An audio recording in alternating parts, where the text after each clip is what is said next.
Saint-Esprit. L'Esprit de Dieu. L'Esprit de Dieu. Alléluia. Le Saint-Esprit. Enfant de Dieu. Je vais simplement te dire quelques petites choses. Le Saint-Esprit, je pose encore cette question. Je la poserai peut-être plus, sauf vers la fin. Tu veux marcher avec le Saint-Esprit? En fait, le thème qu'on va aborder aujourd'hui, c'est travailler avec le Saint-Esprit. Mais on va l'aborder, on va pas aller très en profondeur. On va rester dans l'introduction.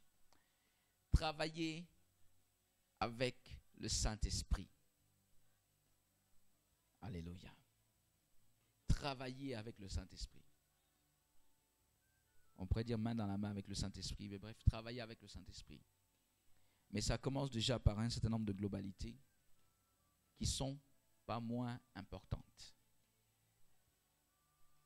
Le Saint-Esprit, bien-aimé, si tu m'entends aujourd'hui, écoute ceci. Le Saint-Esprit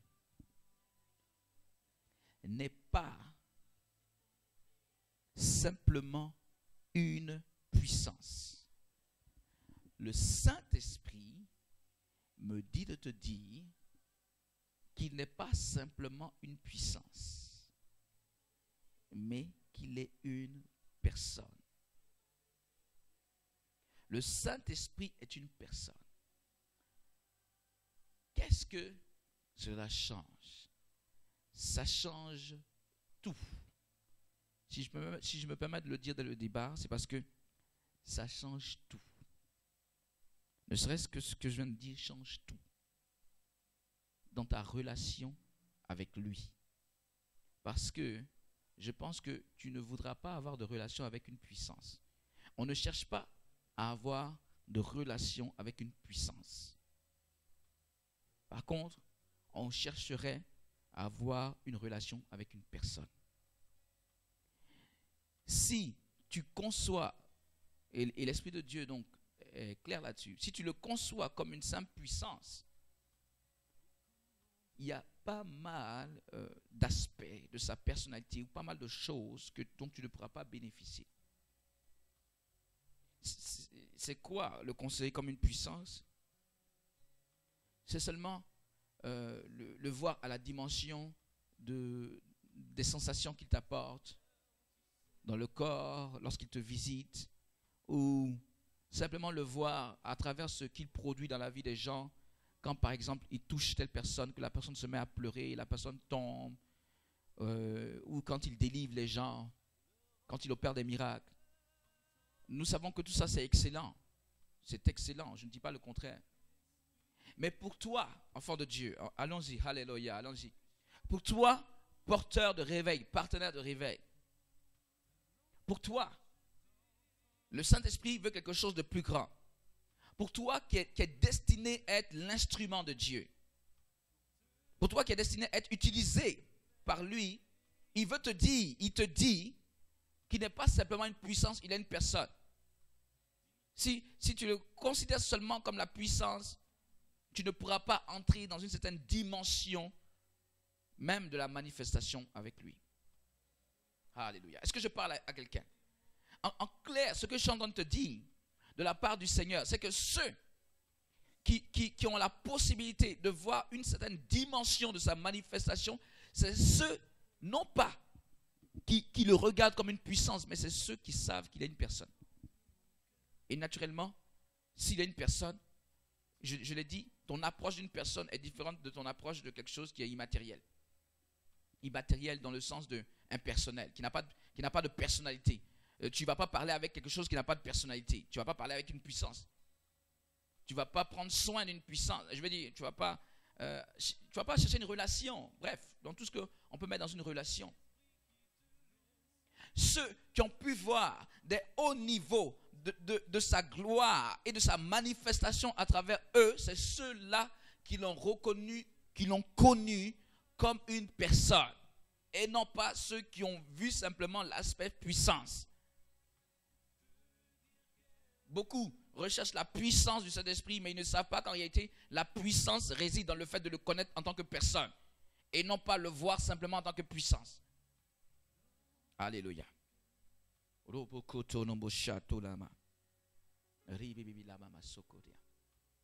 Alléluia. Je parle au porteur de réveil, au partenaire de réveil. Je ne parle pas à quelqu'un qui ne pourrait pas comprendre ce que je dis. Quelqu'un qui ne s'intéresse pas, tu vas lui parler, il ne sait pas de quoi tu parles. Mais est-ce qu'il y a des gens qui veulent marcher dans une haute dimension avec le Saint-Esprit ici?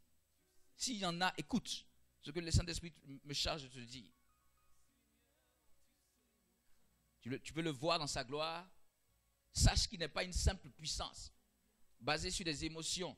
Ah, je ressens sa présence. Oui, c'est merveilleux. C'est vraiment lui que tu ressens, il n'y a pas de problème. Mais il n'est pas que ça. Ça, c'est un seul aspect. Ça, c'est un aspect de sa personne. Il y a bien plus dans sa personne. Et même si aujourd'hui, dans le cadre de ce que je vais dire, je ne vais pas aborder, peut-être aller très loin, le considérer en tant que personne, ça veut dire quoi, etc. Mais il faut reconnaître que, déjà en termes de relation, ton approche va changer si tu sais que l'Esprit de Dieu est une personne. Oui, l'Esprit de Dieu est une personne. Et je sais que pour beaucoup, ils n'arrivent pas à comprendre. Et si vous n'arrivez pas à comprendre, il est clair que vous n'allez pas arriver à manifester non plus. Si ta conception de qui il est déjà erronée, alors tu n'agiras pas de la bonne manière. La plupart des chrétiens, même lorsqu'ils savent que le Saint-Esprit est Dieu, ils le considèrent comme une puissance, une simple puissance, et non pas comme une personne. Pour beaucoup, l'esprit des hommes est assez faible. Et l'esprit des hommes, pour beaucoup, c'est difficile pour eux d'entrer dans cette dimension, de comprendre cette dimension de la personnalité du Saint-Esprit. Ils veulent se borner simplement à être comme des gens qui exploitent. Donc, que l'Esprit de Dieu soit exploité. Ils exploitent l'Esprit de Dieu dans un certain but. Mais en réalité, ça ne marche pas comme ça, ça ne fonctionne pas comme ça. Et c'est pourquoi il est difficile pour eux d'entrer dans cette dimension. Bien-aimé, je te dis la vérité. Ceux qui ont pu accéder à un certain niveau, est-ce que tu le veux? Si tu ne le veux pas, alors oui, ce message ne t'intéresse pas. Mais ceux qui ont pu accéder à un haut niveau de sa gloire et de sa manifestation, c'est ceux-là qui l'ont connu en tant que personne et pas autre chose. Alléluia.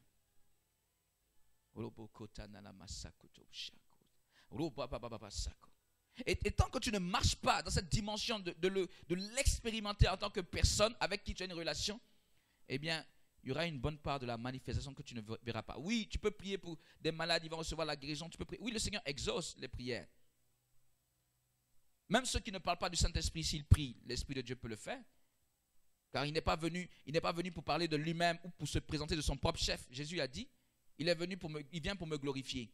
Donc l'Esprit de Dieu ne met pas sa personne ou sa personnalité en avant.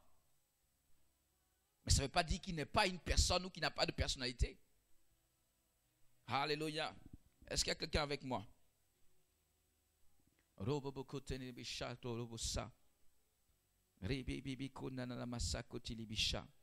nous te rendons gloire. Je vais vous dire autre chose, toujours dans la même lignée de ça. Est-ce que vous saviez que on peut avoir une bonne vie chrétienne, même sans connaître le Saint-Esprit en tant que personne? Ah oui, ce que je dis, ça peut être choquant d'une certaine manière pour ceux qui aiment tellement le Saint-Esprit. Ils vont dire, mais qu'est-ce qu'il raconte là? Bien-aimé, je te dis la vérité. Il y a des choses que tu ne vas pas expérimenter, c'est sûr. Mais on peut être chrétien sans connaître le Saint-Esprit réellement. Alléluia. Il y a eu des époques où des hommes ont été sur cette terre, ils n'ont pas connu le Saint-Esprit, mais ils étaient chrétiens. Ils croyaient en Jésus. Ce que je dis, ce n'est pas pour affecter qui est le Saint-Esprit ou la grandeur de qui est le Saint-Esprit. Non, mais c'est pour vous clarifier certaines choses.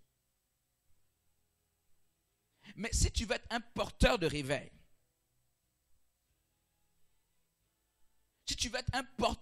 je le précise, si tu veux, tu peux être chrétien sans connaître le Saint-Esprit réellement. Ça ne va pas t'empêcher d'avoir le salut. Je tiens à le dire clairement.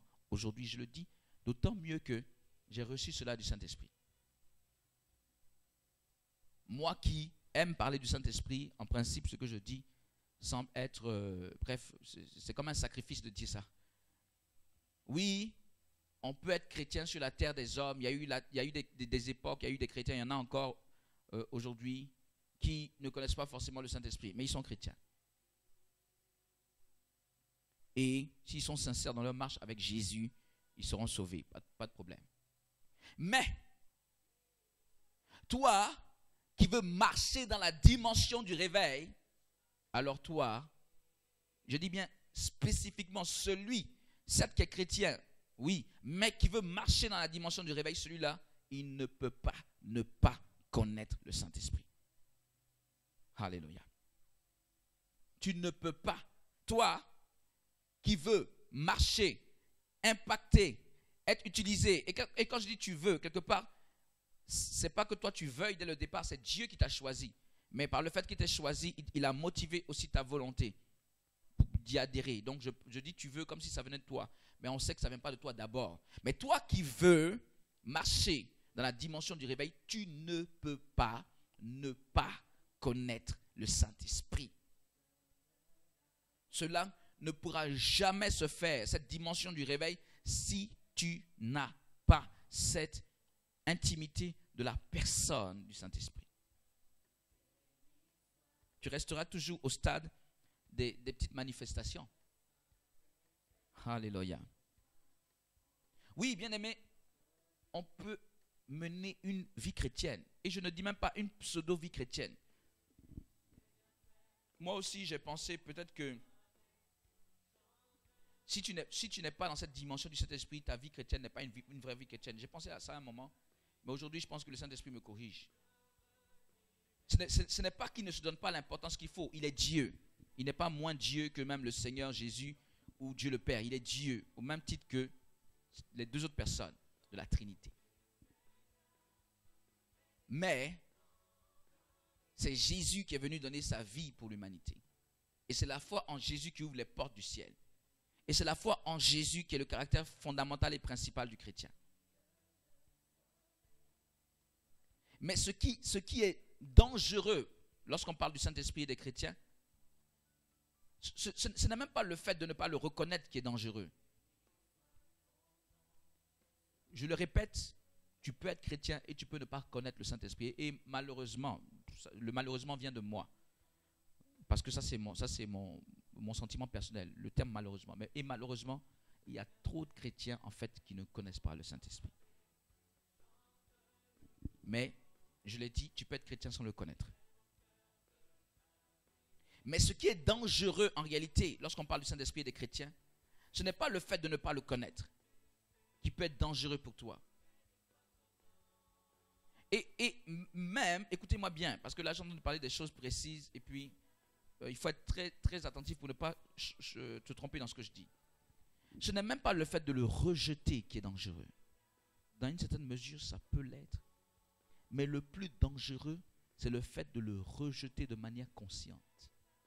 Ça, c'est dangereux.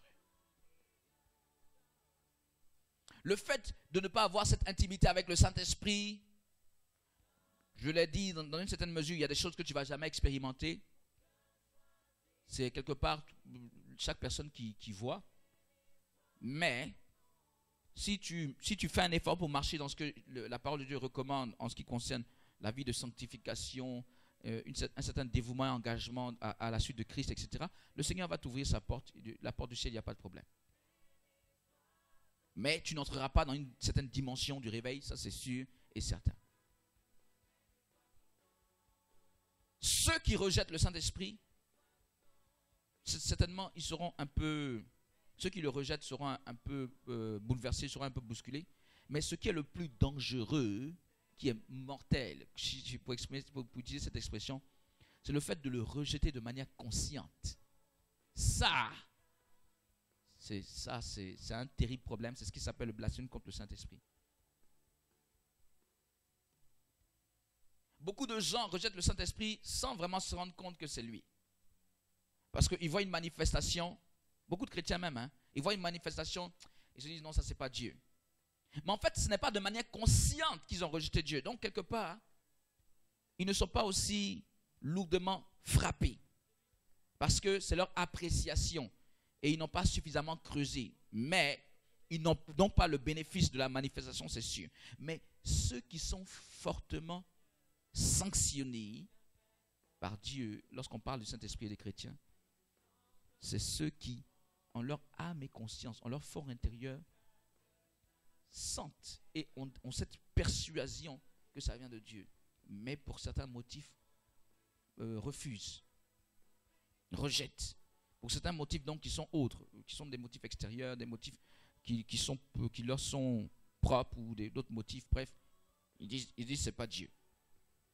Ceux qui rejettent l'Esprit de Dieu de manière consciente, ceux-là, l'Esprit de Dieu dit que c'est là où il y a de lourdes conséquences sur eux. Alléluia. Mais toi, enfant de Dieu, partenaire de réveil, porteur de réveil, je pense que toi, tu n'es pas dans cette catégorie, n'est-ce pas?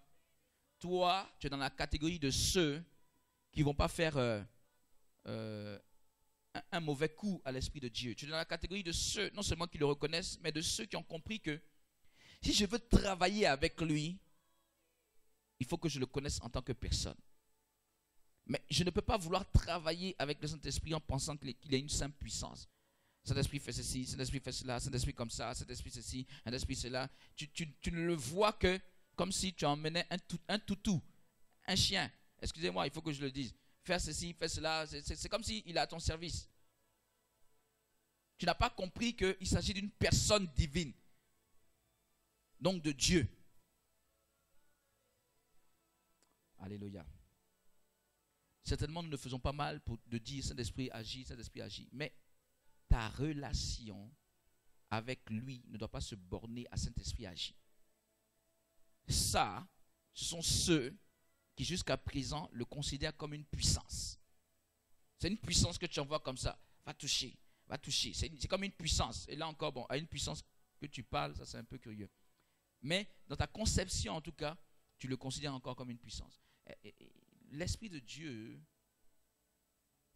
veut te faire comprendre qu'il est simple, il est plus qu'une simple puissance. Il est Dieu, le Saint-Esprit, qui peut se révéler, se manifester à chacun d'entre nous, vivre en intimité avec chacun d'entre nous. Je sais que ça c'est tellement spectaculaire. Il peut vivre en intimité avec chacun d'entre nous, même dans un groupe. Il vit en intimité avec chacun et il vit avec le groupe. Bref, il est Dieu. Alléluia.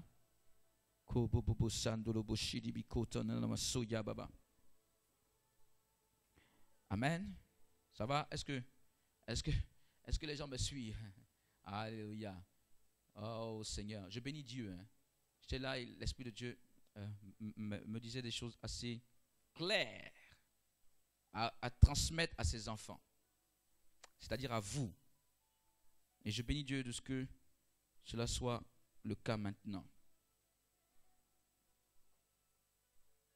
Bien-aimé, l'Esprit de Dieu dit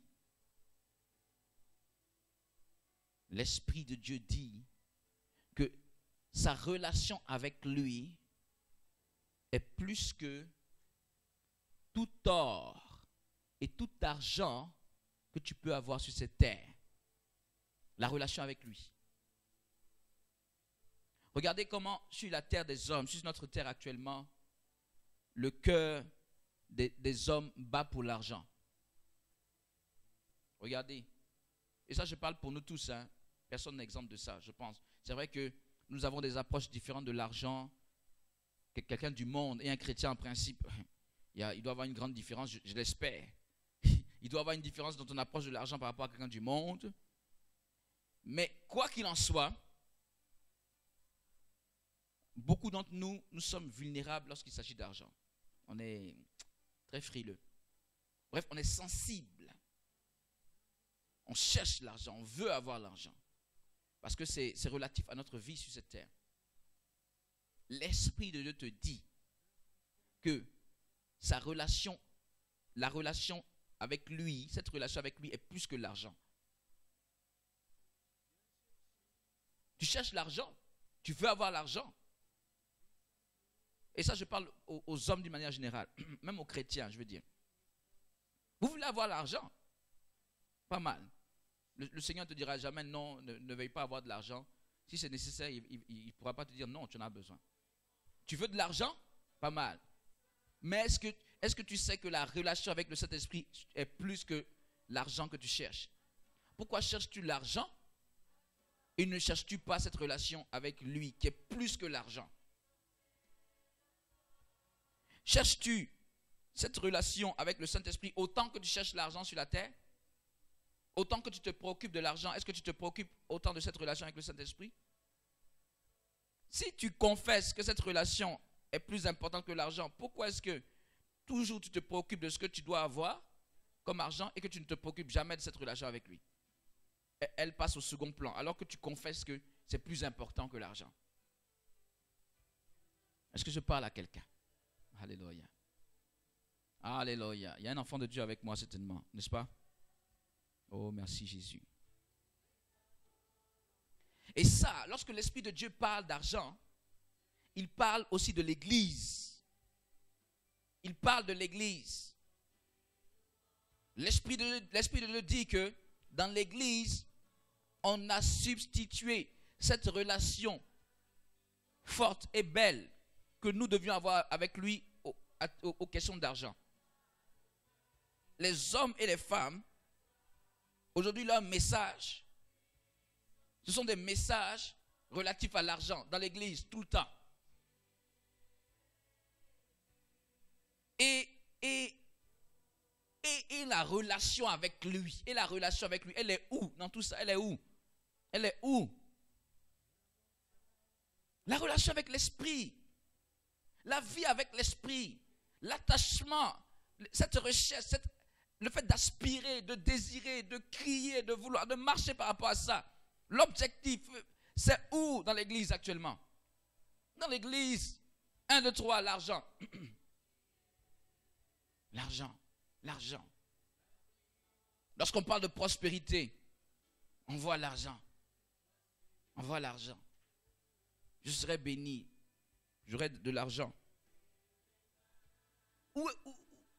Cette relation, l'Esprit de Dieu dit que cette relation avec lui est plus que l'argent. Bien aimé, l'argent n'est rien devant la relation avec l'Esprit de Dieu. Parce que cette relation avec l'Esprit, il te donnera plus que l'argent. Non seulement tu auras l'argent, mais ça passe en dernier plan. Tu auras la vie avec lui. Non seulement il va te donner l'argent, ça c'est rien du tout. Il va te donner le bonheur, l'épanouissement sur cette terre. Alléluia. Il faut nécessairement que nous recadrions. Waouh. Vous savez, que nous recadrions ce qui se fait dans l'église. Il y a un thème qui va venir bientôt, dans une conférence qu'on va organiser. Le thème, au départ, c'est Église, réveille-toi. C'est un thème à venir. Hein. Le Saint-Esprit m'a parlé de ce thème. Église, réveille-toi. Jusqu'à présent, ça semble bien. Église, réveille-toi. Mais vous savez ce que ça veut dire?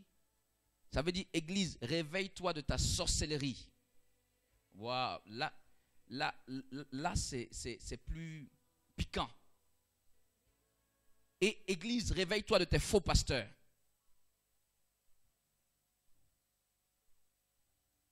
Je répète, je sais que c'est choquant, mais je répète quand même, c'est pas grave. Et le Saint-Esprit m'a montré qu'on va avoir un thème d'une conférence bientôt, certainement l'année prochaine. Église, réveille-toi. Jusqu'à présent, ça semble bien. Église, réveille-toi, pas de problème, tout le monde peut y trouver son compte. Mais le véritable sens de Église, réveille-toi, c'est Église, réveille-toi de ta sorcellerie. La sorcellerie dont le Saint-Esprit parle, c'est le fait que nous passions notre temps à nous mentir en son nom. Nous passons notre temps à nous mentir, à raconter des histoires en son nom. C'est de la sorcellerie, dit le Seigneur. C'est du mensonge, c'est trompeur, c'est du mensonge. On tue les gens avec des mauvaises paroles, des mauvaises prédications. Je veux dire des choses déguisées, la séduction. On ment au nom de Dieu. Église, réveille-toi de tes fausses doctrines, de tes mensonges que vous vous donnez les uns aux autres au nom de Dieu. Église, réveille-toi de ça. Et Église, réveille-toi de tes faux pasteurs.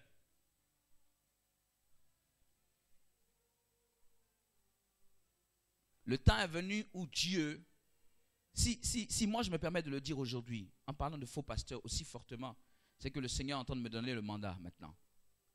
J'avais eu un droit de réserve pendant longtemps et jusqu'à présent, il a encore un peu là ce droit de réserve. Mais je pense que l'année 2014, quelque part, dans le temps que le Seigneur souhaitera, il y a quelque chose qui va se lever. Quand tu as le mandat de Dieu, tout est OK. Là, tu peux te lever maintenant. Naturellement, quand tu vas te lever, les gens vont se lever contre. Mais puisque tu as le mandat de Dieu, Dieu te fait tenir debout. Mais si tu n'as pas le mandat de Dieu et que tu te lèves, même si tu décris des choses vraies, si tu n'as pas reçu ce mandat, tu vas avoir des contre-coups qui vont peut-être te remettre en cause dans tout ce que tu dis, alors que ce que tu dis est vrai. Amen. C'est pourquoi on ne se lève pas avec précipitation pour dire des choses. Il faut que ça vienne de Dieu. Il faut que ce soit la volonté de Dieu et le temps de Dieu. Amen. Bref, Église, réveille-toi de toutes ces choses-là. Église, réveille-toi. Réveille-toi. Réveille-toi. Réveille-toi. Le Saint-Esprit, c'est ce qu'il dit. Alléluia. Waouh. Oh Seigneur, nous t'aimons. Est-ce qu'on n'aime pas Jésus? Il faut aimer Jésus. Il faut aimer le Seigneur. Avec le Seigneur, on n'est pas peut-être millionnaire, on n'est pas milliardaire. Peut-être quelques-uns ont reçu cette grâce de Dieu. Mais la plupart ne le sont pas. Mais avec le Seigneur, nous avons plus que le milliard et les millions. Avec le Seigneur, nous avons la vie. Alléluia. Ça, c'est merveilleux. Alléluia. C'est merveilleux. Gloire à Jésus. Enfant de Dieu. Alléluia. Merci Seigneur, merci Seigneur, merci Seigneur. Merci Jésus. Alléluia. Jésus de Nazareth. Le Saint-Esprit, qu'est-ce qu'il a dit encore? L'Esprit de Dieu dit que dans l'Église, il ne s'agit pas seulement d'être actif. Dans l'Église. Et même d'être hyperactif dans l'Église. Dans l'œuvre du Seigneur. Il ne s'agit pas de faire les choses, on va faire telle chose, on va faire telle chose, d'être actif. Il dit que ce qui est vraiment important, c'est lui obéir. Obéir à lui, le Saint-Esprit. Ce n'est pas le fait de faire des choses, d'être actif. Tu fais des choses, je fais des choses, je fais des choses, je fais des choses. Et l'impression que tu as, dit le Seigneur, c'est que tu as l'impression d'avancer parce que tu fais des choses. Mais en réalité, tu recules. Si tu fais les choses sans le Saint-Esprit, tu as l'impression que tu es en train de faire des choses. Ah oui, j'ai fait telle chose, j'ai parlé à telle personne, on a fait tel programme, on a fait ceci, on a fait cela. Mais tu es en train de faire des choses finalement, en fait, qui sont charnelles. Spirituellement, tu recules. Et l'Église a régressé. L'Église a régressé parce que l'Église, en fait, ne se soumet pas au Saint-Esprit. Les hommes de Dieu, même les chrétiens, ils ne se soumettent pas au Saint-Esprit. En fait, on fait des choses comme on veut les faire. On fait les choses comme ça. Le Saint-Esprit dit, il ne s'agit pas d'être actif et même d'être un hyperactif dans sa maison pour dire que tu es en train de faire l'œuvre du Seigneur. Pour prétendre faire l'œuvre du Seigneur, il faut le suivre, il faut lui obéir. S'il te dit reste là, tu restes là. S'il te dit avance, tu avances. S'il te dit fais telle chose, tu fais. Mais ce n'est pas une histoire de dire faisons des programmes, faisons des programmes, faisons des programmes. Et non, on est en train de faire l'œuvre de Dieu. Tu ne fais pas l'œuvre de Dieu. Tu es en train de faire peut-être, ça ce sont mes commentaires. Hein. Tu penses que tu fais ton œuvre. Mais une chose est sûre, ce n'est pas l'œuvre de Dieu. Car l'Esprit de Dieu est clair. Il faut lui obéir. Alléluia. Dans l'Église, il y a des gens qui sont à côté de trésors. Et ça, le Saint-Esprit me l'a montré. C'est-à-dire qu'ils sont juste à côté de trésors, mais ils ont fermé leurs oreilles. Ils ont fermé leurs oreilles. Vous savez, pendant qu'ils me parlaient, j'étais à demi endormi et puis il me montrait des choses. Il me parle, il me montre des choses. Il me parle, il me montre des choses. Et tout ce qu'il dit, je le vois. Il me montre telle chose, il me montre tel tableau, ceci, cela. J'ai vu des gens, ils sont à côté d'un trésor. Mais ils ont fermé leurs oreilles à tout ce que le Saint-Esprit dit.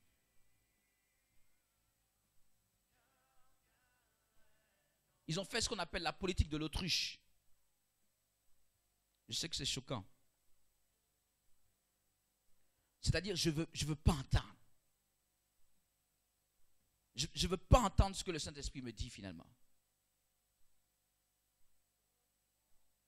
Je veux faire ce que j'ai à cœur de faire. Moi, ce que je veux, c'est ça que je vais faire. Mais je ne veux pas entendre ce que Dieu me dit. Alors que tu as à côté, en fait, tu as à côté de la bénédiction. Mais si tu n'écoutes pas, tu ne pourras pas la saisir. Tu feras ceci, tu feras cela, mais tu ne recevras pas la bénédiction. Alors que tu es juste à côté. Tu es juste à côté. Il faut l'écouter. Il faut l'écouter et lui obéir. Le Saint-Esprit dit que, parlons, il parle de liberté. Il a parlé de liberté. Il a parlé de liberté. Et il m'a montré un feu. Un feu.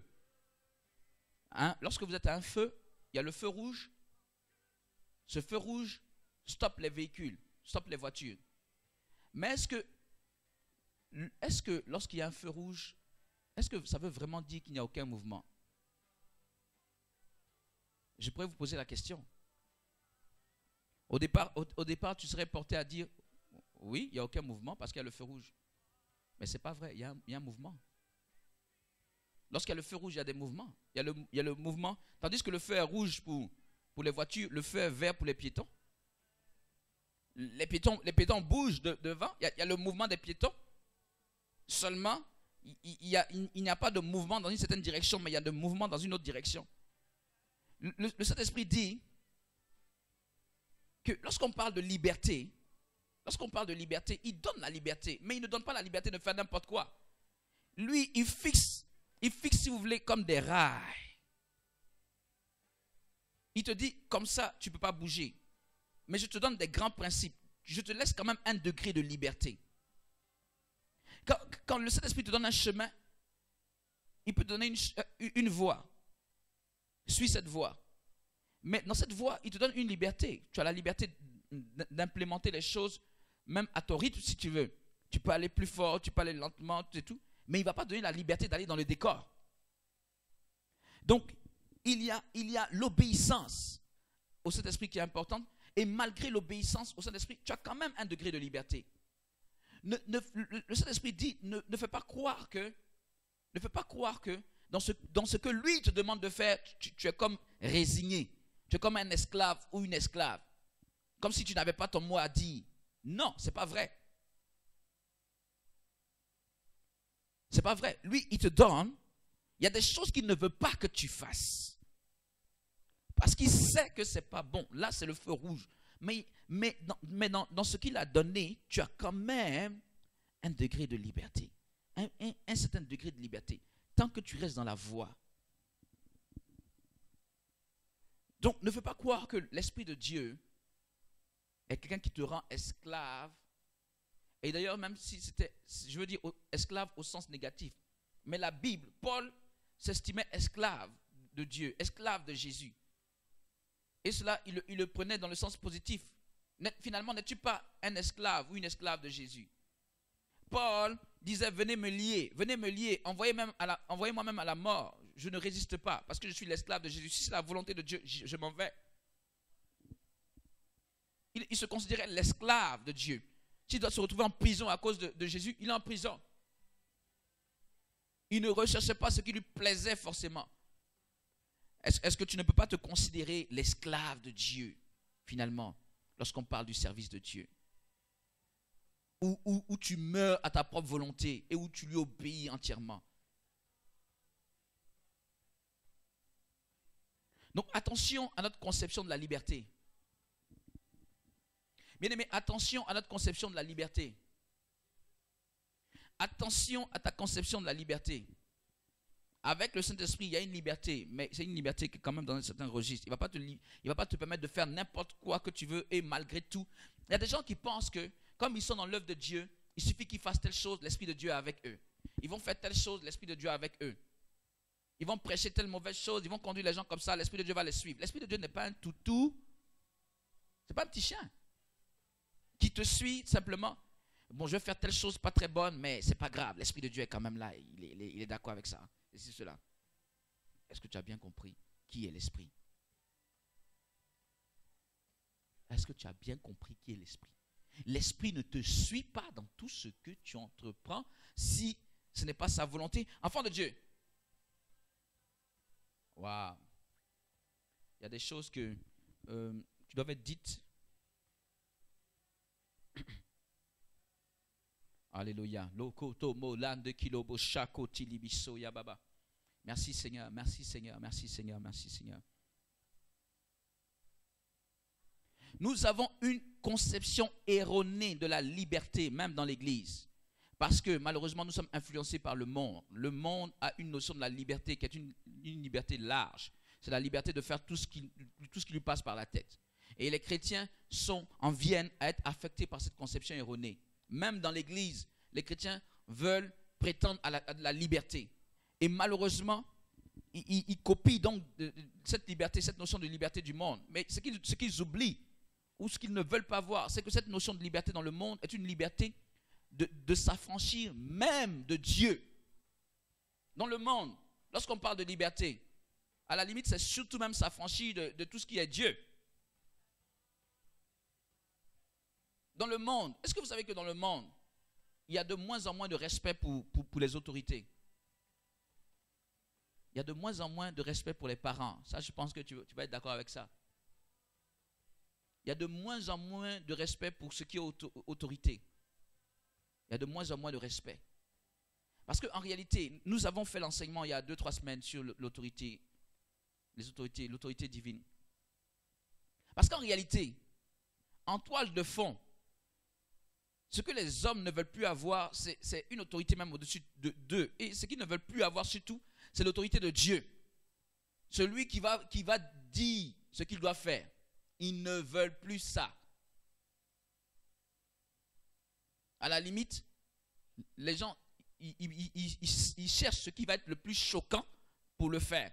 Ils ne veulent plus être soumis à une quelconque autorité. Même si c'est une autorité humaine, une approbation des hommes, on n'en veut plus. On veut faire tout ce qui nous passe par la tête.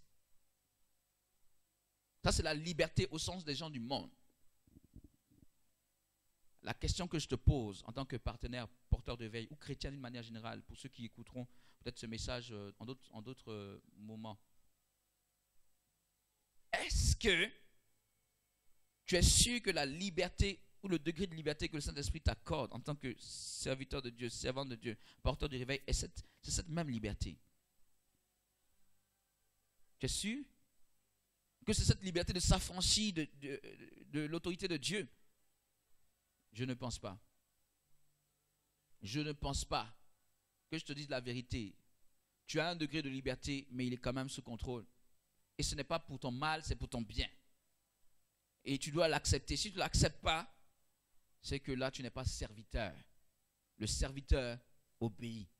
La servante obéit. Dès le moment où tu ne veux plus avoir d'autorité sur toi, c'est que tu n'es plus serviteur. Tu es ton propre maître. Tu es ta propre maîtresse, mais tu n'es pas serviteur ou servante.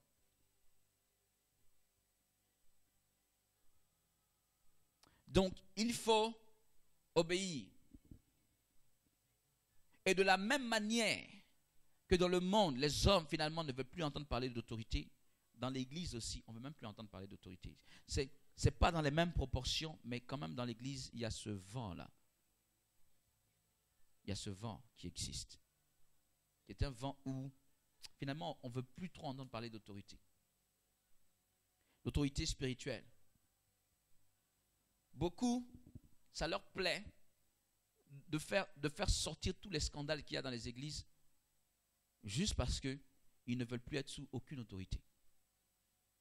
Donc, ils ne vont pas colporter ce qui est bon, qui se fait de bien. Ils vont plutôt diffuser tout ce qui se fait de mauvais pour justifier le fait que, finalement, on n'a plus besoin d'être sous des autorités. On n'a plus besoin d'être sous des autorités. Bien aimé, l'autorité, ce n'est pas nous qui l'avons créée, ce n'est pas toi. Avant toi, il y avait l'autorité de Dieu, et après toi, il y aura l'autorité de Dieu. L'autorité vient de Dieu. Et moi aussi, je me suis posé la question un jour. Au départ, je ne me posais pas la question. Mais je me suis dit, Seigneur, si finalement, tu parles, tu as la capacité de parler directement à tous tes enfants. Tu as la capacité par ton Esprit Saint à les diriger tous. Donc, tu as la capacité toi-même de dealer, excusez-moi le terme, mais c'est, enfin oui, de dealer ou d'être en connexion avec tes enfants. Pourquoi est-ce que tu as encore placé des autorités? Je me suis posé la question et tu peux te poser la question. Tu peux te poser la question. Puisque dans le degré de liberté que nous avons, parfois on se dit non, non, non, non, moi le Saint-Esprit me dirige. Je ne veux plus être instruit de qui que ce soit, de quoi que ce soit, je ne veux plus rien entendre, moi le Saint-Esprit me dirige. L'Esprit de Dieu me dirige, je ne veux plus rien entendre, moi je suis conduit par Dieu. Alors je me suis posé la question il y a quelques temps de cela, c'est pas récent. Mais j'ai dit, mais Seigneur, si toi par le Saint-Esprit, tu as cette possibilité de diriger directement tes enfants, les autorités, les pasteurs, tout ça, ça c'est pourquoi? Tu peux diriger directement tes enfants alors. Même si je ne te donne pas la réponse aujourd'hui, sache que si Dieu qui est Dieu savait qu'il pouvait diriger ses enfants directement et il a quand même placé des autorités, ne va pas dire à Dieu que ce qu'il a fait est futile et superflu et que tu n'en as pas besoin. Car même si tu ne sais pas pourquoi, s'il l'a fait, c'est que c'est nécessaire. Tu peux être conduit ou conduite par le Saint-Esprit, cela ne t'empêche pas d'être soumis à une autorité spirituelle. Alléluia. En sachant que quand tu obéis à cette autorité spirituelle, si c'est vraiment une autorité spirituelle de Dieu, tu obéis à Dieu. Et en sachant que quand tu désobéis, quelque part, tu désobéis à Dieu. Moi, j'ai vu des gens entrer dans des églises, tout démolir, casser, parler mal des pasteurs, parler mal de ceci. Et après, bon, ils sortent de l'église naturellement. Si tu parles mal d'une église, tu ne vas pas y rester. Et après, ils se vont chercher Dieu. Ce qu'ils ne savent pas, c'est que Dieu était dans le lieu qu'ils ont démoli. Dieu était dans ce lieu que tu as démoli. Ce que tu as cassé, tout ce que tu as cassé, ce sont les représentants de Dieu. Et après, tu cherches Dieu. Et le même Dieu que tu as démoli quelque part, ou que tu as démoli la maison, tu vas aller le trouver quelque part. Tu penses qu'il va se laisser voir? Non. Hommes, vous réfléchissez encore comme des hommes. Alléluia. Il faut faire monter le niveau. Merci Jésus. Je vais terminer. Alléluia. Amen, amen, amen, amen, amen, amen. Alléluia. Alléluia. Seigneur, je suis ton esclave. C'est ce que tu dois dire. Si vraiment tu arrives à un certain niveau de maturité spirituelle, celui qui voit mal la notion d'esclave, c'est celui qui n'est pas encore mort à lui-même. C'est celui qui a trop de désirs. C'est ce que la Bible dit. D'où viennent ces luttes au-dedans de vous? N'est-ce pas de vos convoitises et de vos passions? C'est ce que la Bible dit dans le livre de Jacques. Tous ces heurts, très souvent, c'est parce que nous ne voulons pas nous soumettre à Dieu. C'est notre moi, notre ego qui jaillit, qui ne veut pas se laisser faire. Je ne me laisserai pas faire. Je n'accepte pas. Je ne veux pas. Ce n'est pas Dieu, c'est la chair. C'est la chair. Ce n'est pas Dieu. C'est ta propre chair. Alléluia. Je termine. Alléluia. L'Esprit de Dieu dit, et ça, vous devez pouvoir bien écouter ça aussi.